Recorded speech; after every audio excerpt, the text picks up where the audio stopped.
right, aloha kako, everyone. Welcome to another edition of Nerd Fights. I am your host from space. Well, sometimes I'm on Earth right now because I had to see these two battle it out and take us on this journey. And I can't do this by myself. I've got two distinguished judges with me today. I've got Kevin. Kevin, how are you doing today? Doing well, Alan. Appreciate you having me on, and look forward to hearing these awesome arguments, and glad to be back in Nerd Fights. Excellent, excellent. And somebody's cat is also excited, wherever that cat may be. And we also have the rubiest of Rubears, Mr. Amaru. How are you, sir? I'm good. I haven't judged match in a while, so glad to be able to judge the debate and not participate in one. So, ready to go. All right. Well, you're a good judge because you always decide which one got to stay. See what I did there? See what I did there? Nice. Tomorrow, bone there. depending on where this goes, Mondays. Review. Check it out. That's right. All right. So we're going to get started here with our competitors. And these guys are no stranger to the Nerd Fights. They've been judges. They've been competitors. They've been all around competing everywhere, really. They just like to fight, apparently. And they're going to do it on some Geek Cred status tonight. We've got Jonathan, the Raptor Master Peck. How are you doing, sir? Very good, Dr. Spaceman. Very good. This would be a first for me because this is my first time in Nerd Fights, actually. So I watched some matches right here, though, and I seen some people I know been there and win some matches right here. So it's going to be interesting for me that test my waters into right here because since I answer some questions about during some Geek League questions that other factions of the league, so it's going to be interesting for me right here. So I got notes right here. And even some of them I can make up in my head right here where I don't even know on paper for it. So I'm right. All right. So he's coming scripted and off the cuff tonight. All right. And his opponent is no stranger to these leagues. He's been around a few times with the various leagues, various things. Mr. Chris Diaz, how are you doing, sir? Doing good. This is a late night, but I decided to play Jonathan. We played before. I hoping to win this time compared to the last match, but this will be a fun one. A bunch of questions that I love and then one I don't particularly care about, but this will be a fun one. All right. Well, we'll see where the passions lie and how the fists will fly, proverbial, of course. All right. So we've got our Nerd Fights. We've got our 3 rounds. Your opening will be your opening statement, your opening rounds, which will be 90 seconds. And then we've got a 5-minute debate round. I do hold the pass of if I've got to stop you guys, give you guys a timeout, put you in your corners, put the cold ice on your head to cool you off. I will do that if I need to, but I think this will be pretty clean. And you guys are gentlemen, so we'll keep it clean that way. And then, of course, you've got your 60-second closing statement. All right? Now, our first question is the realm of Marvel. And remind me whose strength that was? That's me. That was Mr. Peck. All right. So you'll be going first with your opening in this illustrious question here. And your question is, gentlemen, which hero/villain character in Marvel Comics should get a big story arc? Who hasn't had that big story arc yet? So which hero or villain character in Marvel Comics should get a big story arc? Jonathan, your 90 seconds will start when you begin, sir. Well, I'd like to hear this question right here, like, which character from the Marvel Universe needs a big story arc in a comic? So I'm picking this character that at first I thought, really? Did we just heard about this person right here? And I felt like when I explained it to you, my choice would be Howard Stark. The reason why I picked him because that when people think of Howard Stark in general, right, as like, oh, just Iron Man's dad, or he helped Captain America during the war, all that stuff. But we never seen mainly from Howard Stark right here, maybe in comic form, and didn't delve into that how he get what he is though, how he get rich right here though, even after World War II, like what he's been up to right here though. Did he stay with the military right here, or basically in missions, or make things who he is right now though? So I'm gonna pick Howard Stark. I got more in details right here though, so that will be my choice. All right, so we've got Howard Stark as a choice. And do remember, gentlemen, when you want to concede the rest of your time, just say concede the rest of your time so we know. All right, excellent, excellent. So we got Howard Stark as Mr. Peck's choice. So, Mr. Diaz, what say you, sir? Your time begins when you do. So whenever look at this question and think which character villain here deserve a big, his own arc, the characters came up. I was a little bit surprised when I looked on Wikipedia and a few other places that didn't have an arc, that they only included it after the movie. It's Yondu. Yondu is a character that was a side character in the Marvel comic until Guardians of the Galaxy 1 and 2 came out. Then they added a Earth 262, his own story with Peter. I see a character that is a character that is very flawed, have epic power with air, but he's a character that is an orphan. He has a great father and son relationship with Peter, but he also includes some of the movie thing to be a Ravager that have questionable decisions he made in the past that he wants to seek redemption for. There's so much story to Yondu that is great, especially for the movie that should be explored in comic, in the same way that DC did with Harley Quinn when they incorporated her. Because this is a character that deserves a story arc, had yet to be fully explored. Even when they introduced some of the stuff in the movie, they kind of didn't give him much to do besides him meeting Peter and Peter becoming a Ravager. He's an epic character that people want Yondu more than anything. So you can see the rest of the time, because I do have a lot to say about both my opinion. All right. So we've got Yondu, Mr. Mary Poppins himself, versus Howard Stark. Oh, this should be interesting. I'd like to hear more about each one of these. So you guys are going to battle it out. Your 5 minutes begins when one of you starts talking. Okay. First. Should I? Okay. You know what? I'll just get you this go out. first. All right. Well, first off, look, I like Yondu as a character right here, though. But if you mentioned in the movies right here, though, we kind of see sort of an arc right here throughout the movies right here.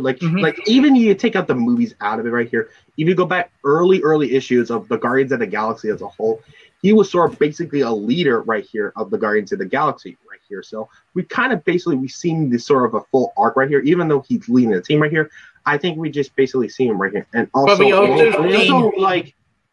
right here though is we seen pretty much effed up things about him if you look deep in his character. And I know his character basically has throws an arrow or whistles an arrow right here to basically kills opponents right here. What I'm pitching with Howard Stark though is someone is a very much how he basically become who he is though. It's not like a rep off of Tony Stark. I just want to make that clear. He's not basically Tony Stark. Howard Stark is Howard Stark though. The reason why, because he brings the little ammunition right over here though. Even after the World War II though, he brings us sort of the alias right here. Even goes side adventures that we never saw in the comics though. We've seen bits and pieces, even some movies or even the TV show with Agent Carter. We never see the fully extended of that right here though. That's the reason he needs a full story arc though, because how he brings up his gold pride adventures, this man, this band of the 60s, James Bond right here, and also sort of imagine if Walt Disney was a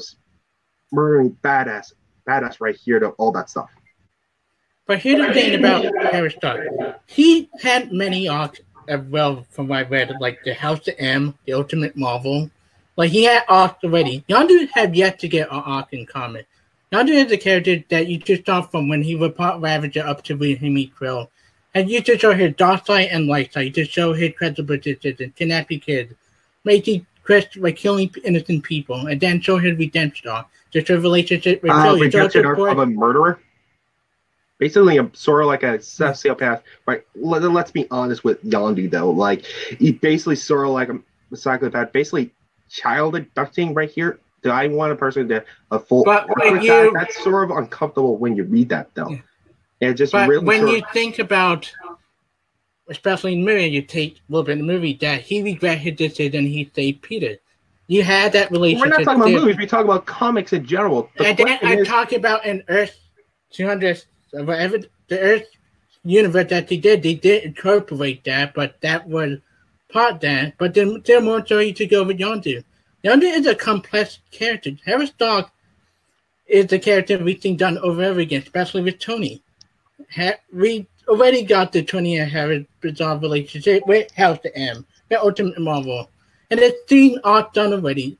Yondu had yet to get arc in comic book. When you say what character should get arc, yeah, anybody who should get arc, it's mostly Yondu that would bring up because how great a character he is, from complexity to his power to the relationship with Peter, the father and son relationship, which should really get developed in comic book. The relationship with Rocket, that they two scoundrels that, they make mistakes. They only care about themselves, but they care about the people around them.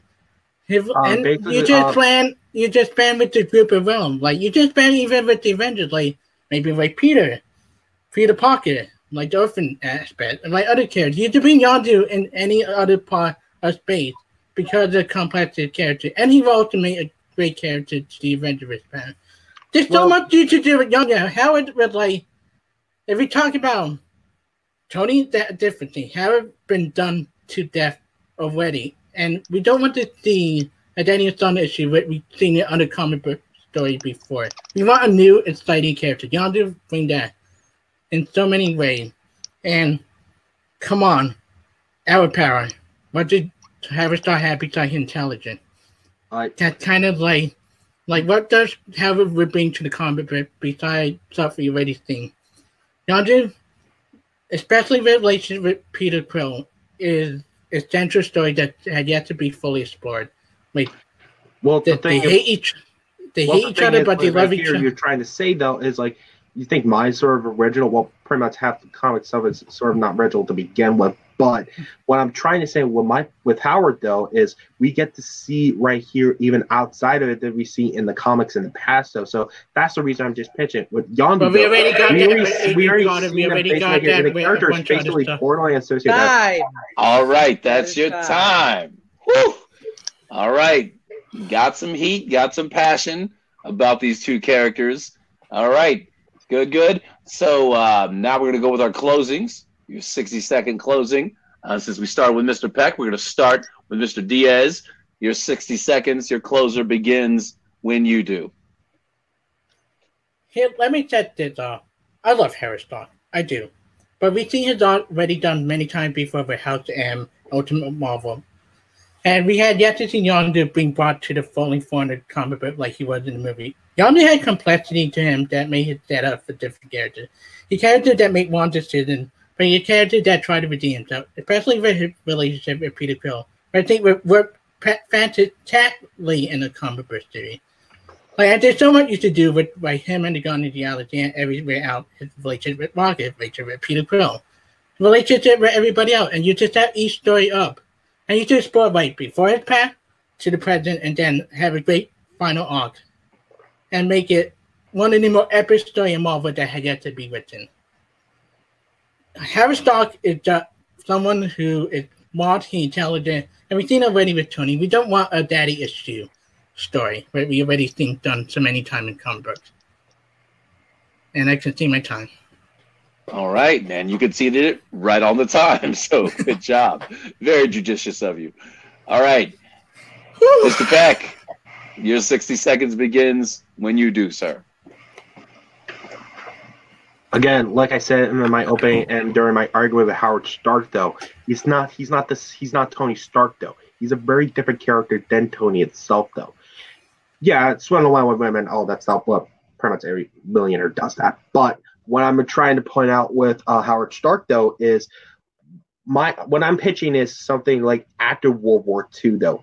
After what happened with Steve Rogers, though. He's sort of basically going through places that is talked about we've never seen extendedly right here, though. Like I mentioned earlier, going around the world right here, basically like James Bond throughout the 60s around that time. And like I mentioned like a couple minutes ago, Walt Disney, if he was a badass right here, though, entrepreneur-wise right here. And that's the reason I pick Howard Stark, because he brings like a very, how am I going to put this right here, though, is brings a little more, not say dickish, but a little narcissistic way right here, though, that we never see a little deep in the character we never saw in the comics. Concede. All right. Got on your time. All right. Now, we heard both arguments, gentlemen. Now it comes time for the judges to do their thing. All right, we're going to start with Kevin. Kevin, you've been sitting back, relaxing, got the epic posters behind you. Okay, you've heard both these arguments. What say you, sir? Good arguments from both. I like them. I like the picks. What I heard was one really good argument and one pretty decent argument. Chris, what you brought to me for Yondu, the redemption story, I like it.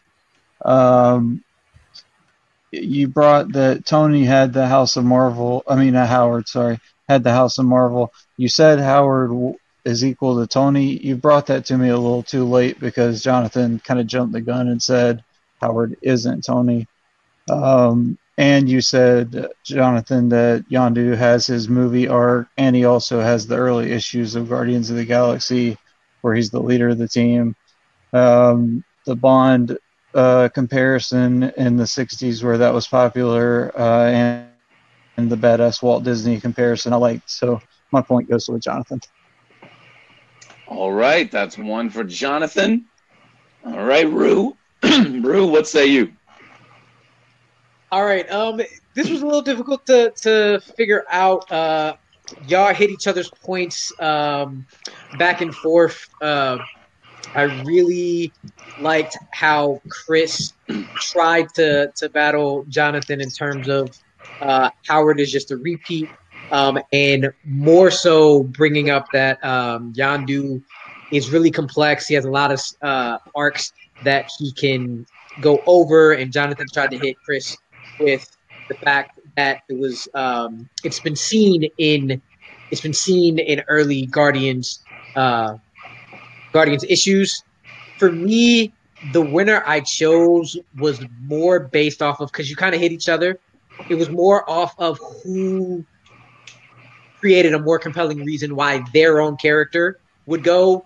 And for me, the fact that Chris said he was a lot more complex and a lot more way to go, I chose Chris. All right, so we got one for Jonathan, one for Chris, which means y'all gonna make me the bad guy. Oh, all right, here we go. Whew. You both explained why your character would make interesting story arcs very well. But the attack on each character, the attacks were good, but there was a little bit not being able to recover from the attacks. Jonathan hit you, Chris, with he's a murderer, he's a child abductor. I don't want to watch that. I don't want a story arc about that. And you didn't hit him back enough with Chris with why he redeemed himself, but you didn't say how enough to satisfy that great knock. You told me all the reasons why we should appreciate Yondu, but not, he's a murderer and a child abductor. Why was his redemption didn't cover all those things?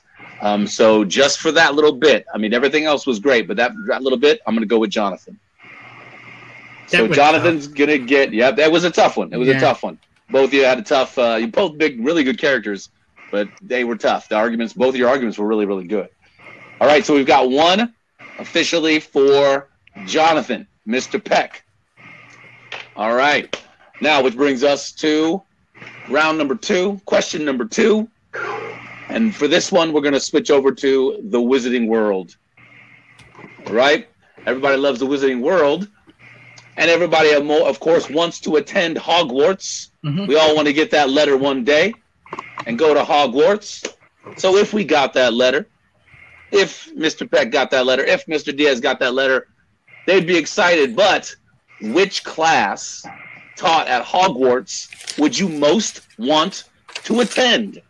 What would be the class you would have to get in, you would want to get in, you would definitely put your butt in that seat every single day? Which class would it be? And we're going to start with Mr. Diaz. Your 90 seconds begins when you do. So, let me paint you a picture. You're attending Harvard, and you're thinking of a class to take, and you see Defender Death to Dark Art. Here's a little doctor. Cheat by Harry Potter because we're not saying what timeline that they take place, and we should take any timeline, whether it's continuity and continuity at this point. And you were like, oh, I want to join Defensive Art because when you think of the line, you want to have fun, you want to duel, you want to learn to protect yourself, especially against Death Eater, the Mentors, every creature there is.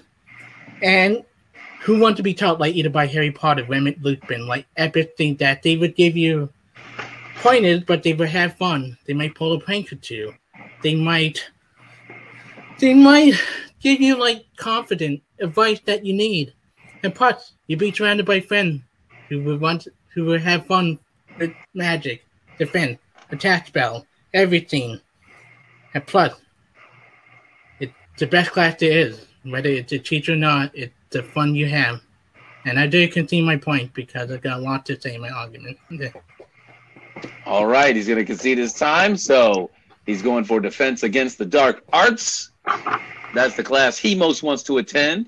So, Mr. Peck, which class would you be the head of, hopefully, if you're a good student? And which class would you pick? Your time begins when you do. First of all, I'm an actor student at best. For me, the thing with, if you pick a class in Hogwarts School, Witchcraft and Wizardry, you got to pick something which, you have fun with, but at the same time very challenging and not only circumstantial. I put an outside the box choice. I put Transfiguration. Transfiguration, for those of you who don't know what that is the most complex, sort of dangerous magic you can learn from Hogwarts. It is, but it's just someone you might need in most complex or dangerous situations. Because, for example, like I'm going to use an object for example. Imagine I had this Gatorade right here, and I turn it into a lizard right here. Turn it right here, though. It not only works on objects right here, but it also works with doors right here. Like, for example, I'm going to turn myself into a gorilla right here, turn myself into it right here to help some circumstances right here, though. And the one teacher who will help me with is Professor McGonagall to teach me how to do it. I have more stuff from right here, though, to more explaining that, so that'll be my choice, and I'll concede. All right, so he's conceding the rest of his time. One to go to Transfiguration, which I thought in the series was a class that was way too overlooked. I mean, this, the potential is endless, but I don't want to, make Jonathan's argument for him. I'm not here to do that at all because Defense Against the Dark Arts would be something very useful and fun too. So I'm going to be real excited about this argument. All right, gentlemen, duke it out. Which class is the best to attend? 5 minutes as soon as somebody starts. Go ahead. Okay, Jonathan, let me ask you. You're up against the Mentors. What spell for Transfiguration would you use to defeat them? All right. Thank goodness you asked that. If we would, let's just say, and some examples right here, and I will use Mira Proto right here to imagine if the Dementors is a little bit closer to me right here. I'll just say Mira Proto and change them into lesser animal right here. Let's just say a snake, for example, right here, though. And by the way, I don't know why you asked me this question right over here, though. I'm gonna just give you some of your knowledge against the Dark Arts teacher. Like, first off, if I go into class right here, though, and I attend one class right here, but then next year I got back, it's like, wait, what happened to the teacher I just had some knowledge with? But like, here's your first problem right off the bat, though. Here's your first problem right off the bat. Yeah. Let's just say they use different ideas. Right here, you're trying to learn the Defense Against the Dark Arts, all that stuff.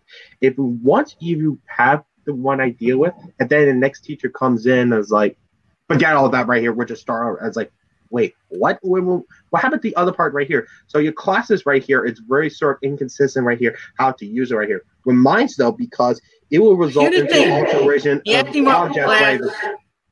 What class that people want to attend? I love McGonagall. But she a no-nonsense teacher that would not take any fun and exceptions. She would make you do the homework. But every teacher does that. Every teacher does that. She would make class boring. Like, with Defense Against the Dark Arts. Well, a cool animal not boring enough? Like, what? I don't get what is the point of that? Remit Lupin, at least, he made the class fun. He helped people learn the best of their potential. Oh, well, tell that the girl Lockhart along with that. So he makes fun, but also very dangerous and not... But at least you have fun, like, and most of the spells Defense Against the Dark Arts don't have fun, like the tongue time curse, the tickling charm, like they are fun charm to learn that each one. Fun and we weird never and talked creepy at the about same time, though. I was like, well, I don't think it's not necessary right here. Dementor. And also, you have one thing around teachers right here.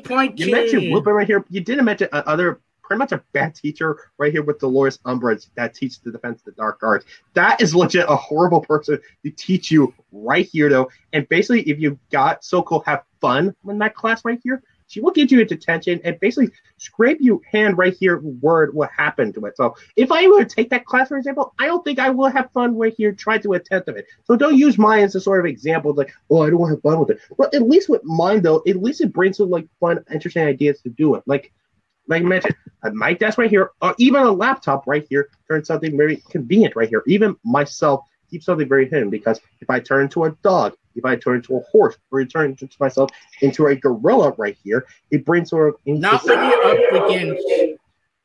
If it gets creatures right here, I will use it right here. If I defeat some stuff, I will enemy use it. Because especially with Dementor, if you don't have enough defense against them, you won't survive trying to turn into them.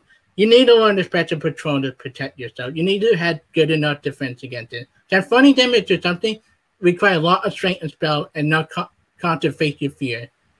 And the Dementor to shake you up like that so instantly. But we're not talking about teacher. We're talking about the class. Yeah, we're not talking about teacher right here, though. Like you say, teachers are a sample. Because we're talking about teacher, then we should go back and forth all day. And we're not talking about what this class right here. It's like what would you rather want to do homework and then do some spell? Or would you rather have spell right off the bat that like put your paper away, just do the spell and learn what you need to do? Have fun with your student. Every teacher does it. Pretty much every teacher does that right here. When you think of teachers right here, it's like do work. Basically, Transfiguration is one of the brands of magic that largest restriction both natural and legally right here. That means they can use right here outside of the streets, even outside of Hogwarts. With yours, though, you can't even use outside of it right here. Even if it's meant to be half defense right here, you might most get likely in trouble right here by using it right here. Like, for example, like if you turn yourself to a dolphin and you're really smart about it, you would turn into very humanity traits right here, very hidden instances. And I know it's sort of weird to saying that right here, but that's technically a true right here because I want to use it. One Hogwarts student, for example, right here can use it not only for defenses, but also purposes for helping it. Like, for example, Dr. Crumb right here in Goblet of Fire right here decides to return himself into a shark right here. If you remember in the movie, he basically turns into a shark right here, basically help one of the students right here to help him during a competition. So that using that class and trick can work in some circumstances right here. Even though it's a competition, even though it's used for everyday matter and stuff, that can happen. With yours, though, I don't think like defenses against the dark arts right here, though. Like I said, mentioned earlier. Okay, when we talk about right there. All right, time. That is time. That is time. Woo! Man. All right, you guys take your classes seriously. All right, but who's going to take who to school with these closings? All right, Mr. Peck, your 60 seconds starts when you do. So I put it out a minute ago. I don't want to go to a class right here. And let's just say, if you want to attend this class, if I keep rotating teachers or different ideologies to use it, it might not only be inconsistent or confused right here if a student try to go and attend defense against our dark arts. With mine, though, at least I'll learn from it right here. Even the first year, if I get into Hogwarts right here, I'll learn every step of the way, year after year, with my class because, yeah, my class right here sounds like more complex and even at one point dangerous, but at least with mine, it brings a little more interesting scenarios right here. Like I put up my drink, my laptop, my desk right here turns something really maybe a weird object or maybe an animal right here might something very surprising from basically intruders, everything scenario for competition, schoolwork, outside of Hogwarts right here. With yours, even some spells afterwards right here are not legal right here. Mine is technically legal. Concede. All right, conceded almost a second there. All right, Mr. Diaz, your closing. I did use my 1 minute extension, Mark. You're going to use your 1 minute extension? Thank you, A, for reminding everybody that we do have the 1 minute extension, and the perfect place to say it is right before you use it. So excellent work, sir. All right, Mr. Timekeeper, we're going to give him his 1 minute extension. I will also let you know when you have 1 minute left. Thank you. There we go. All right, so now your extra time begins when you do. let me iterate the question. It's a what class do you want to attend the most? We never established the time period, what time period we attend in class. Anytime in Harvard. And let's take it in the assessment. We're going out in the real world. We don't have enemies. We don't have friends. We don't have anything. And somebody will chat you do. You want to know how to protect yourself. Not how to try to figure. You want to know better return against the mentor. You want to have fun. You can have the Tontine curse, the tickling charm. Or even like in the worst case scenario, full body curse. Everything you need to defend yourself. But you can have fun about it. The defenses that allowed like Jewel, it allowed like spell right away. You don't have to do homework. You should just, to learn a spell. The teacher will get a pointer, but they to make it fun, whether it's a Borgar, whether it's going against each other, just for fun. I'd rather have fun in a class than doing homework and then learning the spell by the complex in the homework. It's about what makes the class fun. And when you have teachers like Raymond Lupin, let's say Harry Potter in the future, they would teach you everything you need to know. Harry Potter is one of the best teachers with the DA, everything in books and movie. And like saying, I'd rather be able to protect myself and in the future where there be enemies, especially in the time right during the war going on. The Death Eater, Voldemort himself, Dementors, and kids who want to kill every couple minutes or so. Transfiguration to help you once or twice, but would never protect you in the long run. You need to know how to defend yourself, but you also have fun. And honestly, when it comes to it, you have to think, like, what will help you out in the long run? Not what's going to help you out right now. And I'd rather have fun with my friend spelling than doing homework for like 20 minutes to class and then spell right after. All right. Give us a last woo on it. All right. Okay. So we've heard the arguments. We've heard the closings. Now, Jonathan, good job. This was really a fun one. It was a fun one. It's time to judge. All right, Mr. Root. All right, y'all had me going back and forth for a while for this. But for me, I think towards the end of their arguments, even though you had tried to use your 2 minutes to back yourself up, I think Jonathan had points every time to counter you, saying that every class has some type of homework or work to do. You can't really use defensive against the dark arts outside of class. And you were saying you can use it in the long run, but Jonathan established very early on it's complex, dangerous, can be used in many circumstances. Biggest reason I'm giving this point to Jonathan is you used a lot of opinion on what's boring and what's not. And then you kind of went against yourself when you tried to establish that it's not about the teachers, and brought up Lupin, and then brought up Harry Potter, who technically never taught defense against the dark arts either. So you brought hypotheticals in there, and you tried to get rid of his hypotheticals. So for those reasons, I'm giving it to Jonathan. All right, so we've got 1 point for Jonathan, and I will give my ruling next. Both.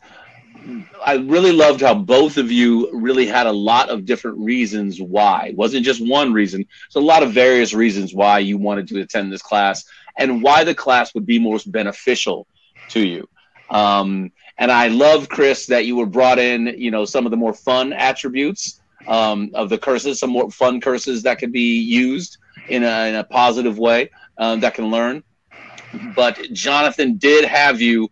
Every single point you had against him, he had a backup for, and he helped himself a lot by, early on saying, this is why this class is important and how it can help me the same way so I won't need the Defense Against the Dark Arts class because I can do everything with this class over here. So for that reason, both good arguments, but for that reason, I'm going to give my point to Jonathan as well. All right, which means Jonathan has the overall point. But we don't want to leave Kevin in the lurch. I know it's late for him. We don't want him to fall asleep. So, where would have your point gone, sir? I had the same thing you guys had. Chris came out with a lot of passion with the Defense Against the Dark Arts class, but when you talk about having fun, and then Jonathan brings up, Lupin might have been fun, but Lockhart was very dangerous. Umbridge was a total asshole. And then he even brought up the point about how Victim Karam used transfiguration to become a shark, and he almost put himself in a position to win the Triwizard Tournament because of that. So yeah, definitely with the retorts, Jonathan did a great job, and my point would have gone to Jonathan on that one. Whoa. Look at the meticulous notes he's taking. All right, Mr. Kevin. So he's not falling asleep. He's focused. Yeah. You know, and so he would be a very good transfiguration student.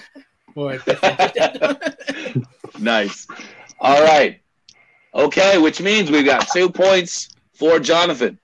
So this next point's to do or die. No. Do or die. Yeah. Yeah, pretty much. But pretty much, I don't want to give anybody false hope. But yeah, this should be interesting. It should be interesting for everybody, because our next question comes from the Fast Saga, and when I say Fast Saga, I presume everyone knows the Fast and Furious franchise. Now, we know in the upcoming Fast, I think it's 17, yeah. In that movie, or the way I like to call it is the subtitle "Swinging from a Bridge," because come on now. The trailer was interesting. I'm not gonna lie, it piqued my interest. Whether we'll see it in a theater, we don't know. A little virus had something to say about that. But with that, in the upcoming film, we know that John Cena is revealed to be Dom's brother. So the question to you two is, what other character from Dom's crew would you want to see have an unexpected sibling? So which character from Dom's crew, the crew we all know and love, would you want to see have an unexpected sibling? Right? And we started with Jonathan last time, so we're going to start with Mr. Chris this time. It's Jonathan Strain. No, that's my Jonathan Strain. That's what I meant. That's why Rue's here to help me out. So now I got to go this way. We're going to start with Jonathan because we started with Chris last time. We started with Jonathan this time. So your 90 seconds begins with you do. All right. Like the franchise itself, Myers can be batshit insane. So here you go. The person I picked to have a less reveal is Letty. And the reason I picked her because I just want to picture this. Faden, open shot. Someone's knocking on her door. Excuse me. Sorry, just a little cough. Not scripted. Open the door, and a person walks through her door and said, "Can I help you?" And she said, "Like, I'm your sister." And the person who plays her sister is Ama de Armas from Knives Out. And she said that it might be hard to believe that I'm your sister. And basically, she had no idea. And she has a amulet right here in her pocket, right here. And she's revealed to her face on it when they were kids. Her being the older, later become the older sister, and her still a baby. So they never seen her since birth at all. What happened was that during a flashback scene right here, it was during somewhere 90s standpoint, there was a gunfight right here, rivalry right here, and she basically disappeared, vanished. I'll get to more when I get to the argument. All right, that's the time. You've heard your opening. Mr. Diaz, are you ready? Yeah. Will you let us know? Your time will start when you start talking. Okay, so with the most recent Fast 9 trailer that came out, we find out that Han is alive. So I was thinking, because and Paramount, the studio behind Fast and Furious, somebody come at you, that's the right studio, had been in a situation right now. They're thinking, what crazy idea can we do next? And they're desperate right now because of this situation with Cedar. So they made a partner with Warner Brothers. And the character I choose, and this does sound crazy, and I think that would be, and especially since Paramount been rumored about the Transformers crossover event, but we're a different studio. You find out Giselle have a sister, and that is Wonder Woman herself. Bomb, right there. Like, Wonder Woman her sister, and she ended up in a different timeline because of the Flashpoint. And she ended up in the Fast and Furious universe. And then she decided to help out the crew because she had nothing better to do, and the world is at stake, and that's what she does that. Save the world. Wonder Woman. Giselle have a sister who is Wonder Woman, who to bring so much to the crew, and bring back the romance on Hans, especially the Fast and Furious at that point don't care who lives, who come back, who dies, who come back to life anyway. And it's like, it was, especially with Paramount the new idea of one woman, Giselle, have a sister who is Wonder Woman. Boom. Mic drop. A boom, a big puff cloud of explosion for Wonder Woman, long lost sister. So Giselle have a long lost sister, Wonder Woman. Yes, Giselle, long lost sister, who is Wonder Woman. All right. This will be interesting. This will be a battle. Okay. 5 minutes, gentlemen. Duke it out. First one speaks. Your time starts. All right. It's cute and all. Let's be honest, right here. As much as I want to see that happen, I didn't want to see that very much as possible right here. Imagine, like, in the middle of a car chase scene, out of nowhere, cars just right here. It's like, what the heck is that? It's like, why am I was like, what? Paramount is desperate enough that they need to have crazy idea. They've been rumoring about a Transformers crossover for a long time. First off, that's a different studio. The Transformers owns by Paramount right here, not Universal. You could have said like Dinosaur Jurassic Park with Fast and Furious. That could have been more interesting. But you had to. But they've been rumored that they wanted to. How about answer right here with Giselle's sister? It's going to be Wonder Woman, basically all that stuff. For me though, I put something very much more in depth in that, and the reason I said that because it's basically sort of a soap opera. That's what Fast and Furious is all about. It's a soap opera, right? But we want to go. And the reason why, because I picked Lady Long Lost Sister, because it brings like sort of like a weird idea. It's like Lady this whole time. It's like after she lose her when they were young in the 90s, and that's the reason she's very jaded on the thing before she met Dom, though. And okay, let me stop you right there. Your plot sound like the most boring plot in the Fast and Furious movie. It sound like back to the original day of Fast and Furious. But Fast and Furious want to go, it's crazy. We're talking about I was getting that until you cut me off. Yes, the Rock turning a nuke around in Fast 8. We're talking about Fast and Furious Harbin Charles dealing with a guy with bicancer abilities. Like, it's been crazy. And this is like the idea that Wonder Woman, especially with Han coming back, like we would want to think that it'd be absolutely way to bring Gal Gadot back into the picture. So like, okay, all right. And it like what's the next idea? Like especially with the Prometheus device, like everything, like every idea connected to the universe, and it like kind of been crazy before. We've seen them done crazy shit before. And like going back to like the most uninteresting character in the Fast and the Furious movie. Let me tell you, my picture is more insane than yours because after that revelation right here, though, during present day right here, though, they had traveled to Australia right here. They had to get through right here throughout the Australian outback right here. During the chasing, Leia and her sister was trying to get out of this evil bastards from Australia right here, trying to make a chase. So that's the same plot and every other Fast and Furious movie. I'm sorry, the idea that we're going into more. Hold on, Chris. Hold on. I wasn't finished right here, so let me finish right here. After during the chase right here, they needed to go right here. The only way to make the jump is through the Sydney Australian house right here. After crashing through right here throughout the Opera House right here, they go into the river under right here. What did they do? They had technology right here and go through submarine right here, though. After they did going through right over here, they found that's where she lives in an underwater secret organization group around here, though. And, so let me like here. Let me. You're talking about. It's more outrageous and more it gets though. Right here. Don't ask me about like, doing this though. All right. No, let me stop you right there.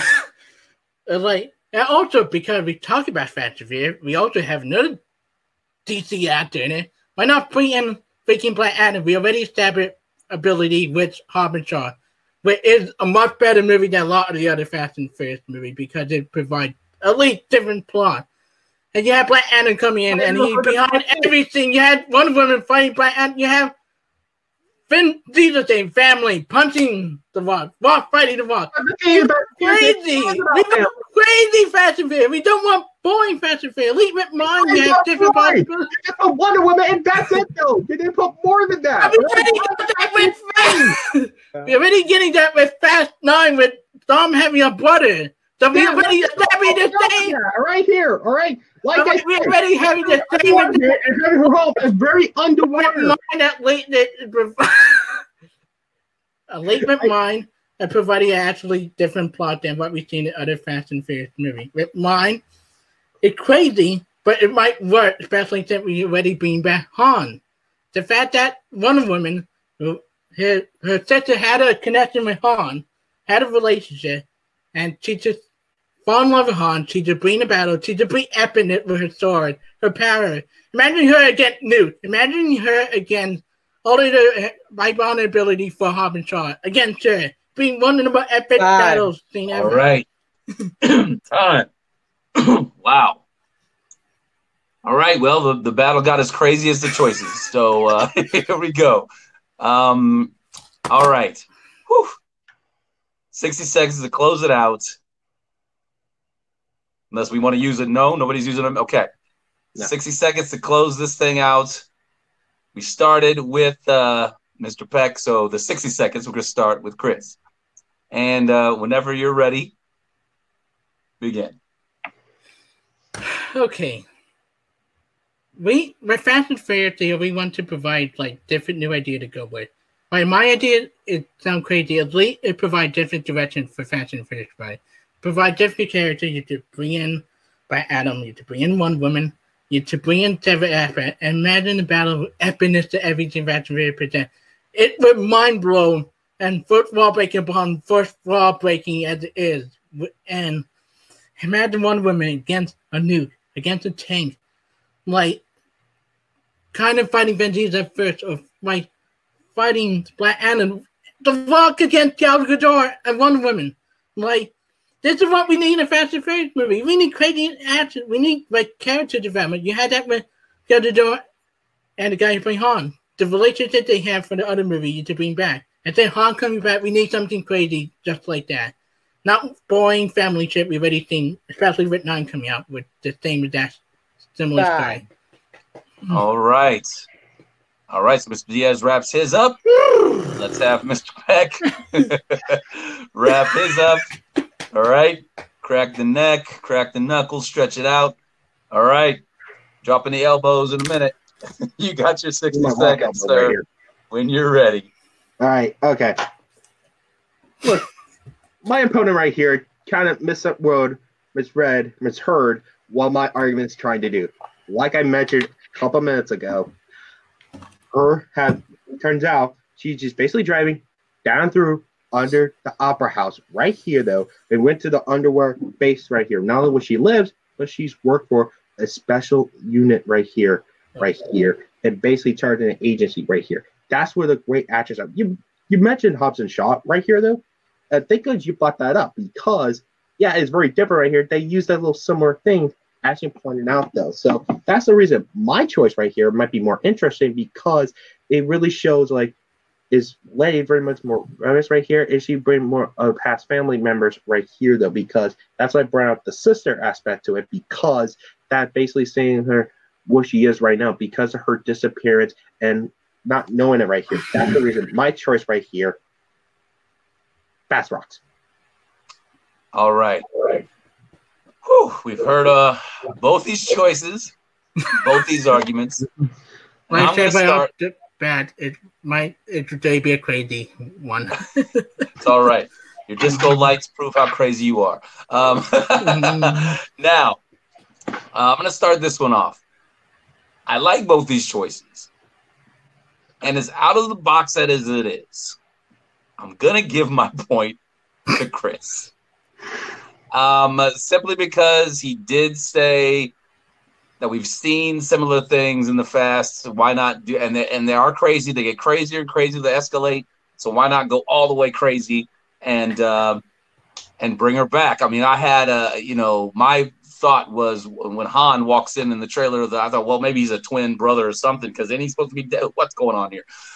So as crazy it might sound, I like Wonder Woman. I darn sure want to see Gal Gadot again. So I'm going to give Chris my point, which means, Kevin, what say you?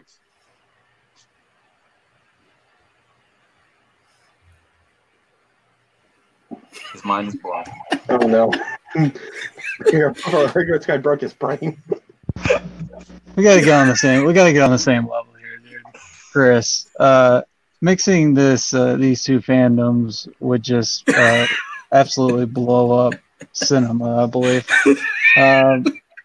Jonathan, I believe the way you came in structured with yours, you gave kind of that intro with the character you wanted, the Ana de Armas, the casting, the MacGuffin of the amulet, the flashback scene. Yes, it is a soap opera maybe boring to some story, but it fits in with what Fast and Furious does. It obviously works for them. And you had it thought out. You did start to lose me there towards the end. I'm not gonna lie, with the underwater secret labs shit. So if you would have kept talking, you almost lost me to mixing DCEU and fucking Fast and Furious. But you had me, so I gave it to Jonathan. All right, which means we've got the Bear. He's gonna have to be our tiebreaker. All right, sir. Alan, I've never been called the Bear. I like it. So, to tell you the truth, this one was one way for me the entire time. Jonathan, you set it up nicely. You gave me a plot, a story. You told me what to do, but you didn't tell me why. The only thing I got was that she's jaded. You didn't give me any reasons. And then you even said you'd love to see it in Chris. As crazy as Chris is, he gave me his explanations. He gave me why it would work. And I understand why he chose to pick. I don't know why you picked Letty. I just know what the story is, so I am giving my point to Chris. First, all right. So I think we just broke Kevin's brain again. Yeah. All right. If I would have my way, I would have done it. Yeah. And so Chris gets his first official point. We got 2 points to Mr. Peck and then 1 point to Mr. Diaz, which means it's not a knockout. So we going to the fourth question, which is exciting and interesting. Whew. Oh, God. Man. All right. Yeah. I never thought Let me I'd just ever... say, this was the last question, my favorite argument with good point. Jonathan, you did a great job back and forth. All right, well, we're going to see. We're going to see. Since Robert is back, we're going to jump in here to our fourth and final question, which I'm pretty excited, being a big DC guy. I always like to hear different arguments about the DC, whether it be the DCEU, the DC world at large, whatever it is. I like my DC. So the question is, which canceled DC live action series could still be revived? Which one could be revived, could come on back? And with this one, we're starting with Chris. Yes? Yes. Yeah. It's the one over that way. There it is. All right. We're going to start with Mr. Diaz. He's already familiar with DC, obviously. So, which DC live-action show got canceled too soon, could be revived, could come back? Your time begins when you do, sir. So, with this question, I went back and forth between a bunch of shows. But I look at the show that a character that I love that is being used right now in Legend Tomorrow. It's Constantine. Constantine was a show that premiered in 2014 and was canceled because of poor rating. But it was a show that remained strong, that they brought it over to the Arrowverse. And Arrow at first, and then Legend of Tomorrow, and he a character that popular. He's a very funny character, but he brings a bunch of supernatural elements that should bring back to a show that Constantine needs. Especially read it on the CW or the HBO Max that come out now. Character Enriched, it's a crossover with many other DT shows like Lucifer or other shows. And we're bringing in characters like Lucifer, like the Angel, like everything you should think of Constantine, whether the character is funny, smart, invented. The budget can be very low. Doesn't have to be a high budget. Legend Tomorrow showed that. You should do well with Constantine with a low budget. And it also showed that people have been wanting to see because the head president of Legend Tomorrow, because there are a lot of people that did like Constantine when it was on, despite it was canceled. And it showed that deserve a revival. Matt Ryan is an excellent Constantine. And it showed that you don't have to make a movie. The movie stuck with Keanu Reeves anyway. And the show showed that you could do Constantine well outside the movie universe with low budget. Time. All right, and that's your time. And I think Ruber had a thought about that because just in Keanu Reeves. Yeah. All right. I'm not hating on Keanu Reeves. I love him, but that would not. No one Now, here we go, Mr. Peck. We've heard why Constantine should be revived. What show are you choosing, sir? Your time begins when you do. Okay, first off, before I get my argument, how dare you swear in the name of Keanu Reeves as Constantine? How dare you? You reserve. You owe him a public apology. My choice right here. Is he though? Right. You just heard me. All right. Here's my choice. My choice would be not only got canceled too soon, Creative Clinton covered it based on canceled too soon. It got canceled after the first episode aired, and my choice will be Swamp Thing. The reason I picked Swamp Thing is a many factors right here.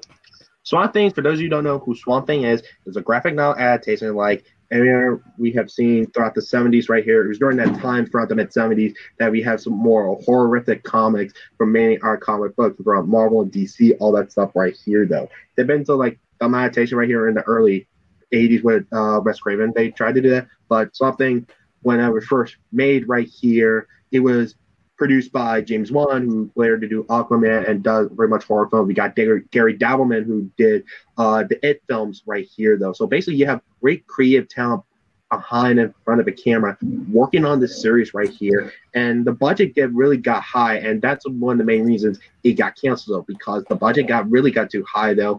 And also, it went to the wrong sort of streaming sites, or should I say, should have put on like on an HBO right here, though. I got some more details right here in my list right here, so my choice will be Swamp Thing. All right, so we've got two very unconventional, controversial characters, if you will, who's been in many iterations of the comics, and they tried many different times, both films and TV shows, with Swamp Thing versus Constantine. So I like these unorthodox choices, gentlemen. Now your 5 minutes to duke it out begins when the first person speaks. Okay, let me start you off here. Swamp Thing, great show, great character, but you point out the production budget is the issue. Would a Swamp Thing work better as a movie? Because Swamp Thing is a character you should do better as a movie than a TV show.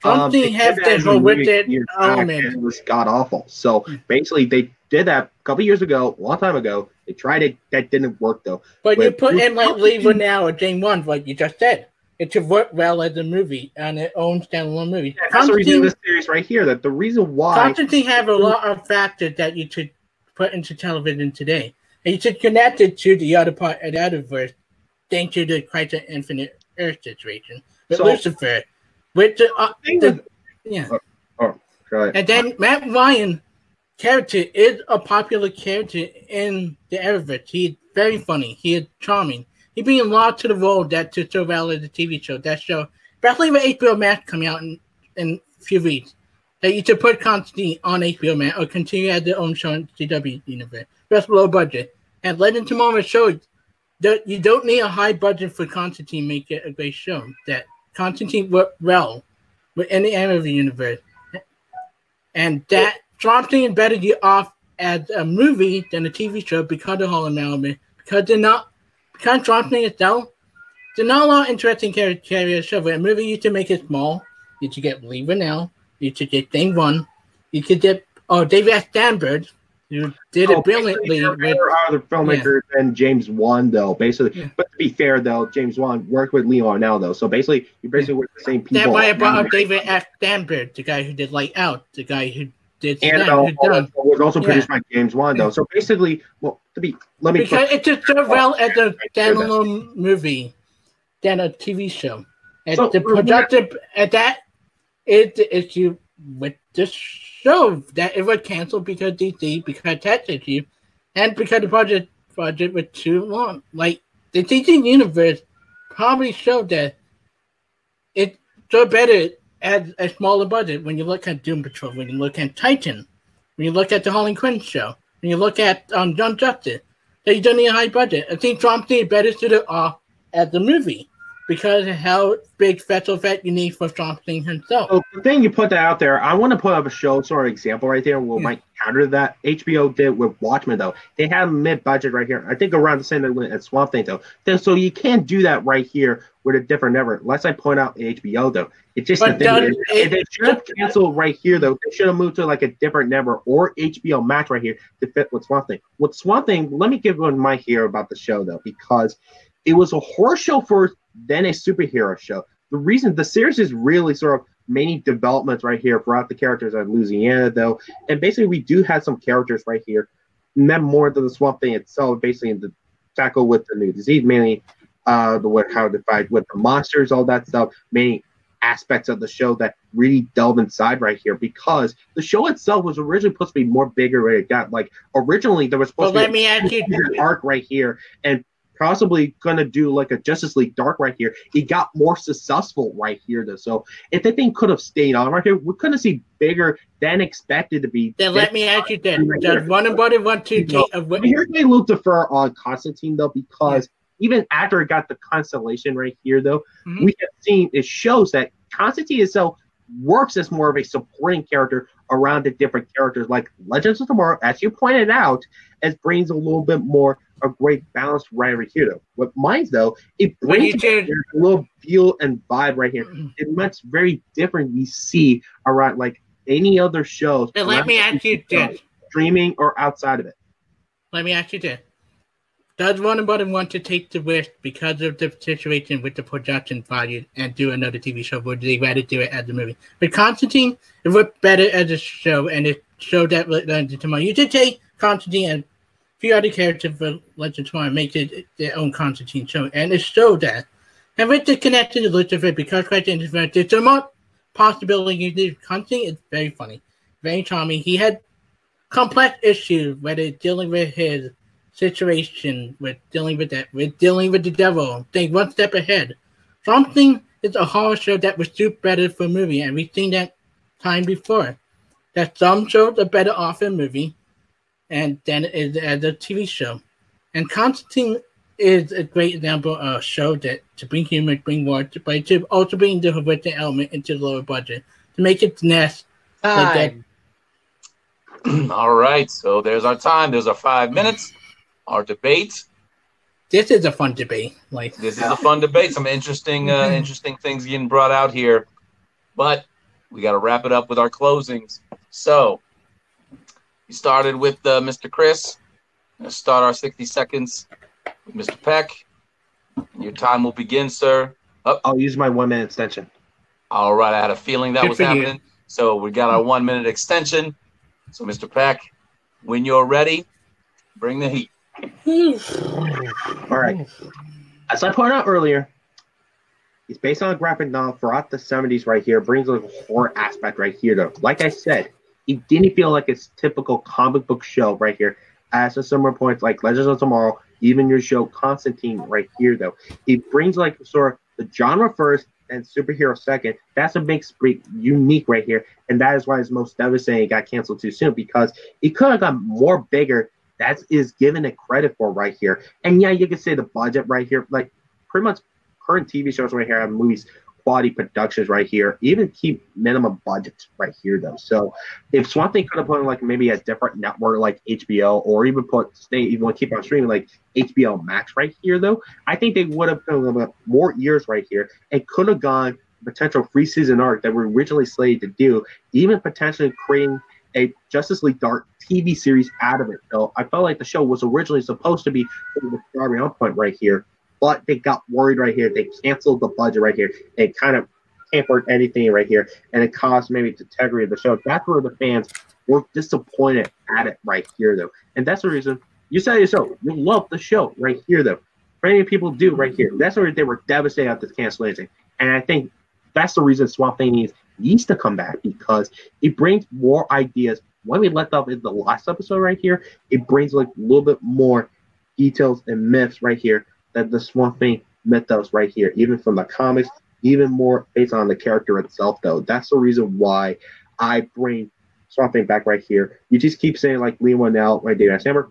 Disaster horror filmmakers, I agree with you on that one. But at the same time, as I mentioned in the opening, mine has been one Gary Dallerman right here, charged like the Annabelle film and down with the It films right here. Though basically they have prestige right here behind the camera right here, though, and they decided to cancel right here because it was budget right here, though. So that's the reason it deserves to come back.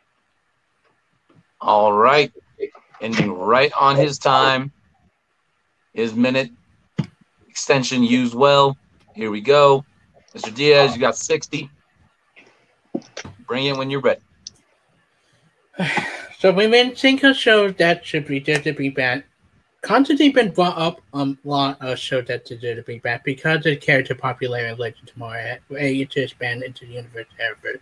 Especially with the Crisis Infinite, with Lucifer, with Doom Patrol, with a bunch of other shows.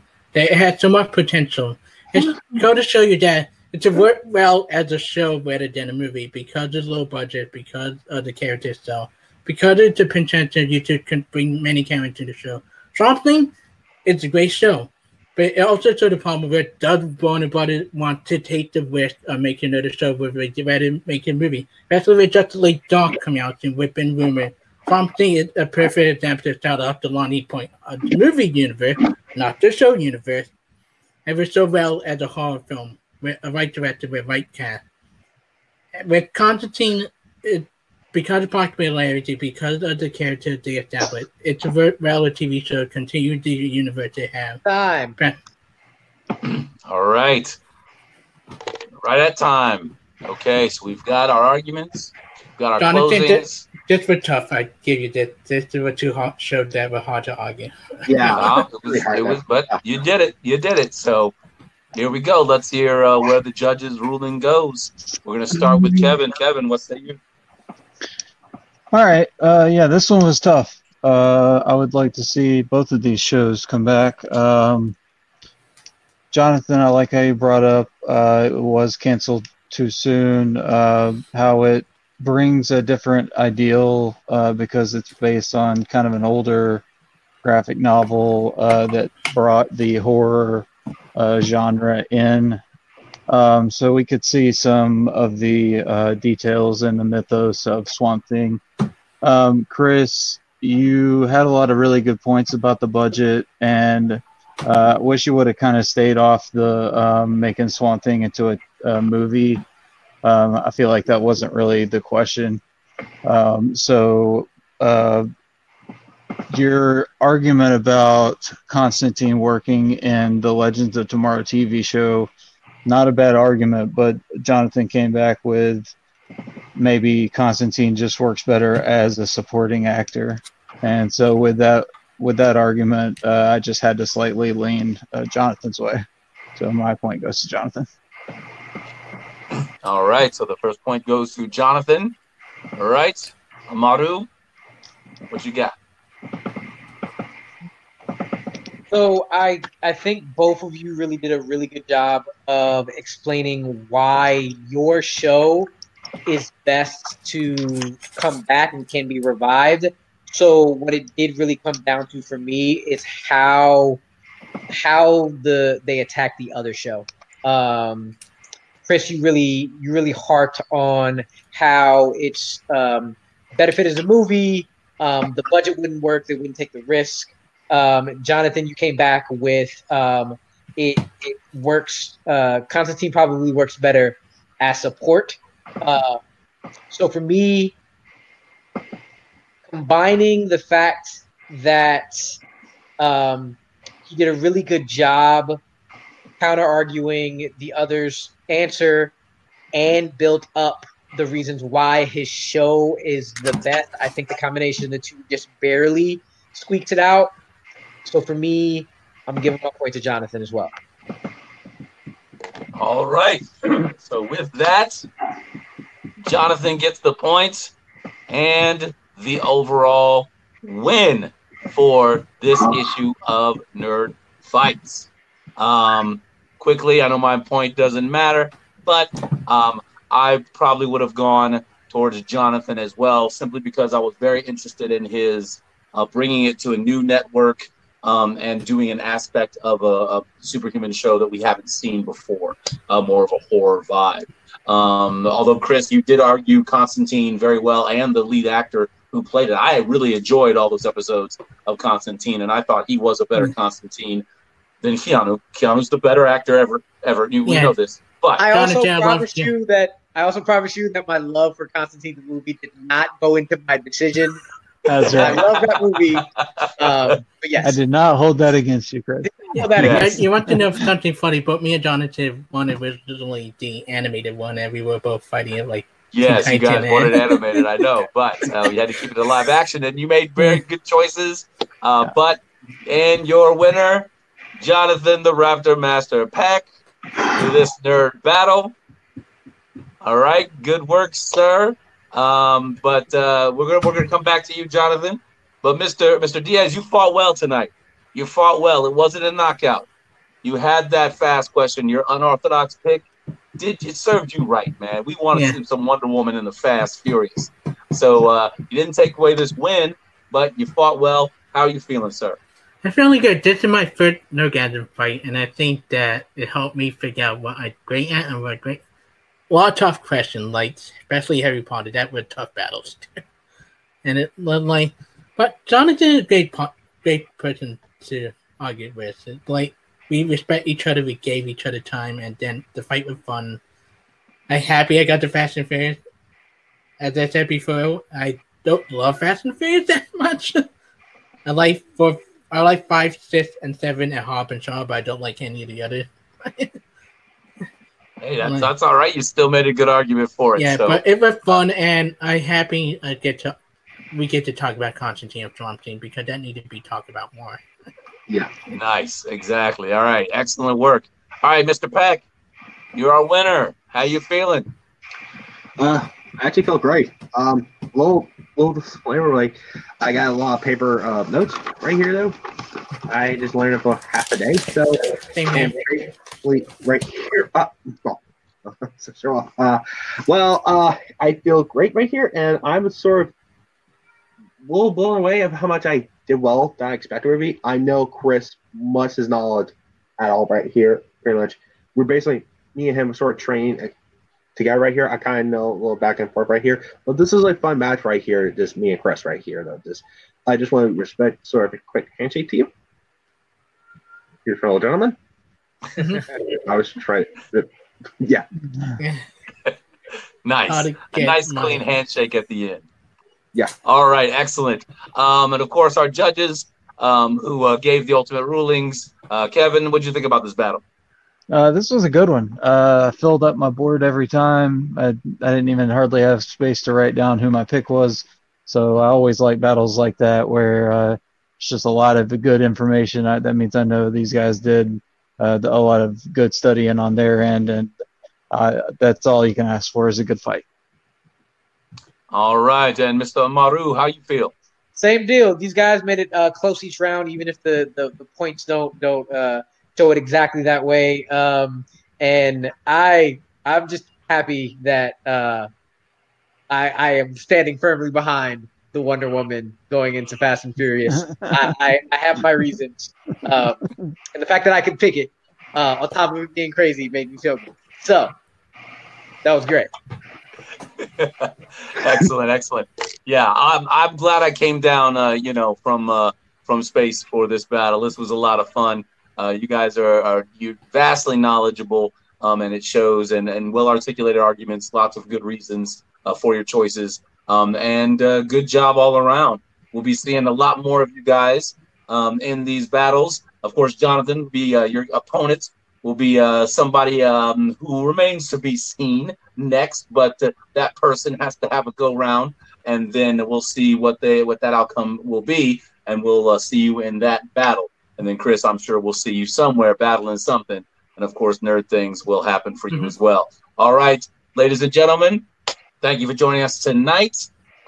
Keep studying, watching the movies, reading the books, pushing up the glasses. And taking notes, because if you involved with the nerd anything, you're going to have to fight it out. All right. Aloha. Take care, everyone.